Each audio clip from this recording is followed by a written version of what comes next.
Hey guys, నమస్తే అందరికీ. అందరు ఎట్లున్నారు, బాగున్నారా? నిన్న బిగ్ బాస్ ఎపిసోడ్ చూసారా అండి? Sunday episode, September 15th episode. మన నాగార్జున గారు 2 ట్విస్టులు ఇచ్చిండు. ఫస్ట్ ఏంటంటే, ఫస్ట్ ట్విస్ట్ చెప్తా. నైనికా క్లాన్ని మొత్తం డిజాల్వ్ చేసి పడేసిండు. ఏదో ఒక వీళ్ళకి యష్మికి అండ్ నైనిక ఈ ఇద్దరు క్లాన్స్ని డిజాల్వ్ చేసేసిండు. వీళ్ళకి మంచి గిఫ్ట్ అనుకోవాలి. ఎందుకనంటే ఇన్ని రోజులు ఇక వీళ్ళు చేసిన దానికి కొంచెము ఓవర్ అనిపించింది నాకైతే. వీళ్ళ క్లాన్, నైనిక క్లాన్ అయితే కొంచెం పర్ఫార్మెన్స్ తగ్గిపోయింది. వాళ్ళు అంటే క్లాన్లో ఉన్న సభ్యులు మొత్తము కొంచెము డల్ అయిపోయారని నేను అనుకుంటున్నా. ముందున్నంత 2-3 days అంటే ఫస్ట్ వీక్లో ఉన్నంత అది లేదు తర్వాత. సో క్లాన్ సభ్యులు మొత్తం కొంచెము డల్ అయిపోయారు అనిపిస్తుంది. ఒక సోనియా మాత్రం కొంచెం ఓకే గేమ్లో ఉంది, చాలా ఆడుతుంది, చాలా బాగా ఆడుతుంది సోనియా అయితే. తన పర్ఫార్మెన్స్ అయితే నచ్చింది. సో ఏం చేస్తాడంటే ఇక నెక్స్ట్ అభయ్ నవీన్ గారికి క్లాన్ అంటే కొత్త క్లాన్ ఏర్పాటు చేసుకునే అవకాశం ఇస్తాడు. సో నైనికా క్లాన్ని మొత్తం డిజాల్వ్ చేస్తాడు. సో వీళ్ళ బ్యాండ్స్ అన్నీ అభయ్కి ఇచ్చేసేయాలి. నెక్స్ట్ వచ్చేసి యష్మి గౌడ క్లాన్ కూడా మొత్తం డిజాల్వ్ చేసేసాడు. ఇదైతే మెయిన్ ఏంటంటే మన మణికంఠ విషయంలో తను తీసుకున్న అన్ఫేర్ డిసిషనే. టీమ్ని వేరే టీంని సపోర్ట్ చేసి తనకు అన్యాయం చేసినట్టుగా నాకు అనిపించింది.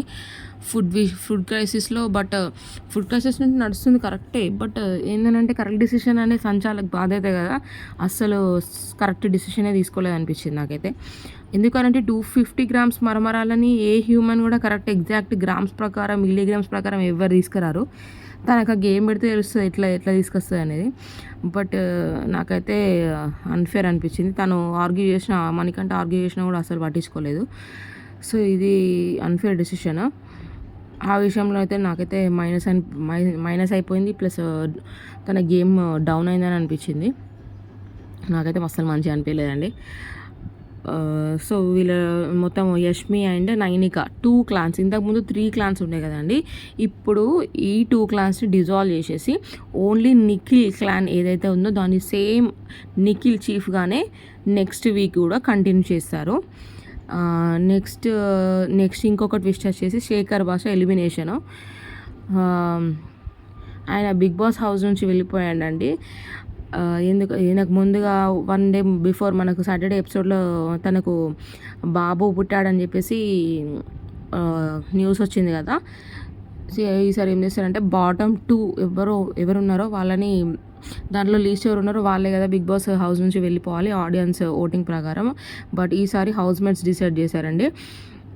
పూలమాలలు ఎవరైతే ఇష్టం ఉన్నారో వాళ్ళకి పూలమాలలు వేయాలి, ఇష్టం లేని వాళ్ళకు వేయకూడదు. సో ఈ హౌస్ మేట్స్ అందరూ ఒక సోనియా మినహా మిగతా వాళ్ళందరూ ఆదిత్య ఓం గారికి, అంటే ఆదిత్య ఓం మరియు శేఖర్ భాష మధ్యలో అది ఉంటుంది, ఓటింగ్ ఉంటుంది. సో ఆదిత్య ఓంకే అందరూ సపోర్ట్ చేస్తారు, శేఖర్ భాషకి ఎవరు పూలమాల వేయరండి. సో తను యునానిమస్గా హౌస్ నుంచి వెళ్ళిపోతాడు. ఇదైతే షాకింగ్ ఎలిమినేషన్. మనం ఒకటి అనుకుంటే బిగ్ బాస్ ఒకటి చేస్తున్నాడు డిఫరెంట్ అసలు. So thank you for watching. నా వీడియో కనుక నచ్చితే సబ్స్క్రైబ్ చేసుకోండి, లైక్ చేయండి, షేర్ చేయండి. ఇంకా మరిన్ని అప్డేట్స్ కోసం ఛానల్ని డైలీ వాచ్ చేయండి. Thank you friends.